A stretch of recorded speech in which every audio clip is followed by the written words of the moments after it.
So when you talk about bradykinesia, and it literally means it, people think about slow movement, don't they? But I don't know, Ed, what are your thoughts about what bradykinesia truly means? Yeah, I guess it's super important, isn't it? Because it's the cornerstone of the diagnosis of Parkinsonian syndrome. So, so of all of the bits of an examination of a Parkinsonian syndrome, it's probably the most important, or is the most important. And I suppose in older people in particular, in our age groups, it's more tricky because people have other reasons that their movements are slow. So it isn't slow movement, which is really frustrating. So looking for reduced amplitude with and fatigability, so reducing amplitude with repetitive movements, not fatigability in the context of other muscular problems, but so reducing amplitude with repetitive movements. I used to talk about it as like the chewing gum sign, and then I realised that chewing gum kind of, the more you mush it, the less it gets. It didn't work. So then I remembered that when I was a kid, I used to put Copydex glue, other glues are available, on my fingers. And then as it dries out, like your fingers get close together. So if you imagine putting Copydex on your fingers and doing this, and as it dries out, they get a bit close together, and then you remember you were trying to move them apart and you do that. So you get this loss of rhythm, but also this sort of decrement as you're going along. Yeah, and it has to be a bit of both, doesn't it? I do quacky ducks. Other movements are available. I quite like the kind of light bulb utility dance maneuver. Yeah. We do doorknobs. Yeah. But it's interesting. I didn't really notice this, but because sometimes people are quite good with the bradykinesia thing, with the quacky ducks or the finger taps. I think sometimes, and this is maybe just a little tip I would share. One of the things that our physios spend a lot of time doing with patients with their walking problems is cueing them.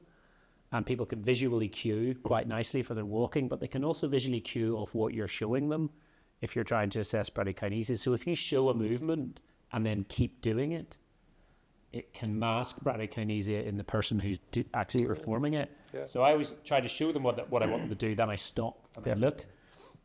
But sometimes people are quite good with this one, but then they will absolutely grind to a halt when they're trying to do that sort of rotational just to move. And I don't know what it is about that one. It seems to be like there's one they're good at and one they're not. So it's definitely worth having more than just the finger tapping for an upper limb bradykinesia. And remembering to do ankles as well, I guess, for folks where, particularly if people are primarily worried about gait, and you then get into that, is it mostly lower body or upper body? Remembering that you can look at ankle taps or foot stamps. And I generally reckon on about 20 seconds. Because if you do the movement for less than that, you will miss some fatiguing of the movement, some loss of amplitude. And if you keep going for too much longer than that, then everybody loses amplitude eventually, and you think that everybody has Parkinsonism. So I typically suggest about 20 seconds of the repeated movement. I think it's tricky. I would just say my other catch out is with dystonic tremor, which is actually quite common. It can really look like bradykinesia.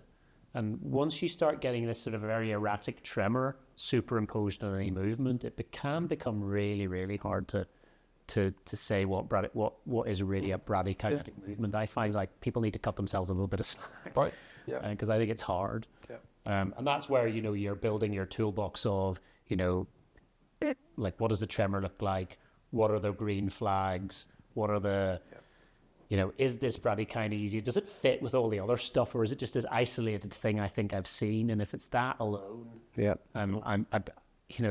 there's always a little bit of the neuro exam for me that I feel like I can just sort of put in a box and ignore if it's just an outlier, like slightly brisk reflexes. I think, but everything else is fine, so it's probably fine. And some of that plays back into that longevity, isn't it? Of seeing someone then back in clinic. Because everything gets worse when you're ill, right? Yeah. And you're in bed and you've had pneumonia.